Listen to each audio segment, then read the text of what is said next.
back with another review. This time we are reviewing Space Jam 2. Yes, one of the most anticipated movies of 2021 has finally come out, starring Los Angeles Lakers own, Akron's own, as Shannon Sharp would say, 6'8", 250, LeBron James. Alright, if anybody knows that this is basically a sequel to the original Space Jam by Michael Jordan, where most people have nostalgic views to it. Some people love Space Jam from the nostalgia, and you know, some people, they grow out of it, they realize it's not that good of a movie. But it does what it does. Me, I still love Space Jam. Yes, I know it's cheesy.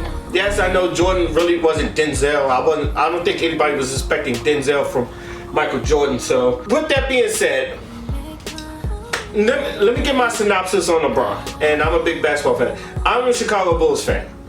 Okay, so I grew up hating LeBron. So I always say I'm the president and CEO of F LeBron game. As far as basketball goes, I basketball hate LeBron because I'm a Bulls fan. Anything else outside of basketball, I think LeBron's one of the greatest human beings on earth. All right, that man's a philanthropist. You know, that man's trying to build schools for people. He cares about the community. He cares about our peoples. It's like LeBron's a great guy. So he is a no-brainer for Space Jam: A New Legacy. So with that being said, what did I think about this movie? It was cute. As some of my friends would say, it was cute. I don't want to sit here and like bash LeBron on a movie that was meant for kids, but let's be real when I say this. I don't think no kids in this generation really grew up on Looney Tunes like that. Most people that really grew up on Looney Tunes are people, the millennials and up. I don't, you know, most people, I feel like now, if you did Space Jam with SpongeBob, I feel like that would connect to people maybe after Space Jam came out, which was like 96. Like if you could put SpongeBob in there instead of Looney Tunes, that would have fared more. But with that being said, you know, this is the movie that you get, and you know, this is the movie that you receive. One thing I will say, it's funny. There are funny scenes in here, especially coming from the Looney Tunes. Bugs, I think, is funny. Daffy is funny. I think they have the whole Looney Tunes aspect to it. I think everything that, I feel like Mel Blanc would have been happy if he would have saw this type of product coming out. From a Looney Tunes standpoint, LeBron, he can't act. Now, and I'm not saying this to be a hater of LeBron. He has tried, and yes, I've seen LeBron in other stuff like Trainwreck, where he was good and like the acting was good and he had very comedic talent. And plus, I'm gonna show you right now LeBron's most greatest acting skills right there. They've been a much more aggressive team. And a hard screen on Chandler, and they're going to call a flagrant foul on him. LeBron James went into Chandler. That's going to be his fourth personal. It happened right here in front of us at center. Yeah, I know it was a little petty, but I had to put that in there. But anyway, look, he tried. That's what I can at least say about LeBron. He literally tried, and he was really trying to put some emotions out there, but his voice is so monotone, it just seems like he was just getting paid for it. Now, I'm pretty sure this was happening during the season. I don't know when they filmed this, so, but I would say this, he would at least try to put some more emotions in there. He tried to put some more, like Michael Jordan, he was just too cool to be school. But LeBron James, he made himself vulnerable enough to be like made the joke of. Yes, there are some parts where like Michael Jordan turned into a ball and like he was being dunked on by the Monstars. There was some fun, but most of the time, LeBron was mostly vulnerable. Even like him being the asshole dad that, you know, wants his son to follow in his footsteps to greatness and like do basketball, and his son, obviously he doesn't want to do that. He wants to play video games. But the funny thing is, like, when he was designing video games, it was around basketball. So it's just like he's doing both. My whole thing is like, yes, I get the message that, you know, you shouldn't like let your kids how can I say this? The message is let your kids be great at what they are great at. Sometimes they may not follow your footsteps, but they may be great at something else you should push that to him. I do get that part of the movie. I feel like Dom could have done both.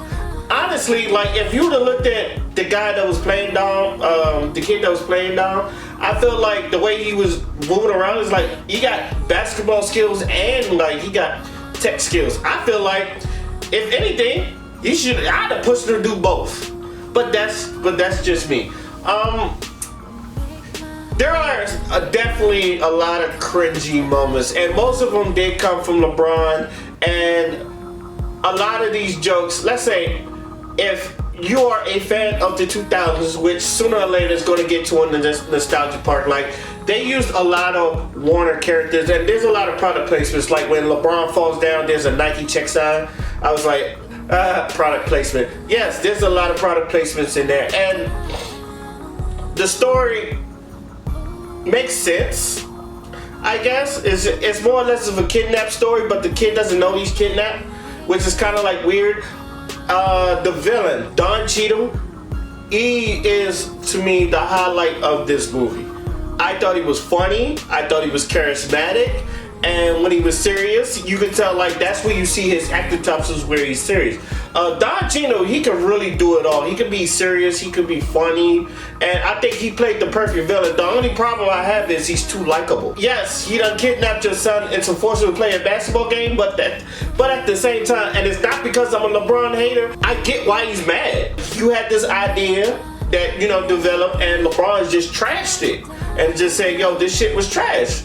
So I get why he's mad. It's like, is he really a villain, or is he really just trying to show up LeBron and his own shit? On to the movie. There's a lot of, like I said, they use a lot of Warner Brothers products. You'll see Austin Powers, you'll see The Matrix, you'll see King Kong, you see some Hanna-Barberas, like the Flintstones and the Jetsons. There's so many Easter eggs in here that if you are a real movie buff, you're going to point out a lot of stuff, especially if you're a movie buff. I did like the part where where Don Cheadle was the villain, and he had a bunch of villains from different movies, like the Mr. Freeze, and you had the Joker there, and you had Pennywise. There's a lot of like I said, there's a whole bunch of Easter eggs. I know a lot of people had problems with the Clockwork Orange. If you've seen the Clockwork Orange, you will understand why. But I'm like, no kid is going to realize who's the Clockwork Orange. Matter of fact, I said, unless you really point it out, nobody's really you're going to miss a Clockwork Orange in there. It's not like they had a viable road. But like I said, if you're a movie buff, you get it. It's like, why is Clockwork Orange in a fucking kids movie? The other actors were cool. The kid that played Dom, he was cool. The woman that played LeBron's wife, Saniqua, she was cool. I like her. I always thought she was a phenomenal actor. So for the short time she was there, she was good. Everybody was good besides LeBron. Sarah Silverman, like, she had a little spot there, but but that was hit or miss. Zendaya's Lola Bunny, I think she did a phenomenal job. And yes, I know everybody is mad the way they nerfed Lola, but it's 2020. It's not the 90s no more. I would say let the furries have this shit, but it is a kids movie. Take it how you want. Take it how you want it. I'm pretty sure she's been Rule 34 the fuck out of right now. So, like I said, take it how you want to take it. The story, like I said, the story made sense. And yes, there are some cringy ones, but yes, I do feel like some of the stuff will make you laugh, especially when it gets to the basketball things. I thought the CG was really good, but at the same time, really sometimes, like, I don't want to say creepy, but it's just like, wow. It's just, I don't know. The most cringy part, obviously, I've seen this in the trailers, was Porky Pig rapping.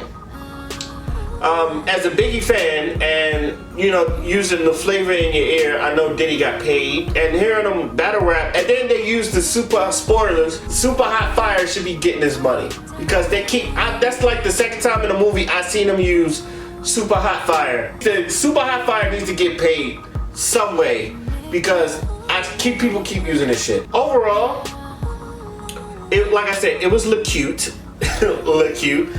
And I think it's really it's an enjoyable movie. I would say this. It's a very, very enjoyable movie. Some stuff won't make sense. But like I said, it's a kids movie. I don't think you should get too deep into it. But then again, That's what we do as reviewers. How do I compare this to the first one? I don't know, because these are, I would say, even though there's both Space Jam, I think two of these movies did separate things, but they both did their job. Like, the original Space Jam, I feel like it was supposed to make Michael Jordan look cool and sell merchandise. So it did that job because a lot of people bought a lot of Space Jam shit. And I think this movie, like, it was more or less family orientated, especially with LeBron. It's going to sell merchandise. It did. I did like the jerseys, the Toon Squad jerseys and the Goon Squads for this one, better than, you know, back then. But the old school Toon Squad jerseys is good too. But I love these new Toon Squad jerseys. I think those are really good, and I'm pretty sure once those goes on the market, they're going to sell out. I'm already seeing it in NBA 2K. So if you can't get them in real life, you can at least get them in 2K. I would recommend people go see it. Yes, it is crazy. You might not like it better than the first one, but it does its job, and that's all I can say about Space Jam: A New Legacy. It does its job. And I've already watched it like 3 or 4 times, just to make sure I get a precise review and like get my thoughts together. So yeah, go see it. Especially if you have HBO Max is on there, you would definitely. I think you would enjoy it. Like yes, it's cringy, but it's still some funny moments, and I feel like there's some things you're gonna get a laugh out of. Maybe not from LeBron, maybe from LeBron's bad acting, but you're still gonna get some laugh out of it. So go see Space Jam 2. But let me know what y'all think. How do y'all feel about the movie? Would y'all watch it? Would y'all watch it again? Do you think it has high replay value? Is it better than the first Space Jam? Let me know in the comment section. Till then, my name is Oscino Fly, and I'm out. Peace. Fancy ass man wear glove with rings, flying around town in a tub of wings. Found out how to make love to fiends. He mixing that fudge with the drug of dreams. She too teenage to have a drug of choice, but she fuck with that Royce like she love Detroit. She rollin'. Pharaoh.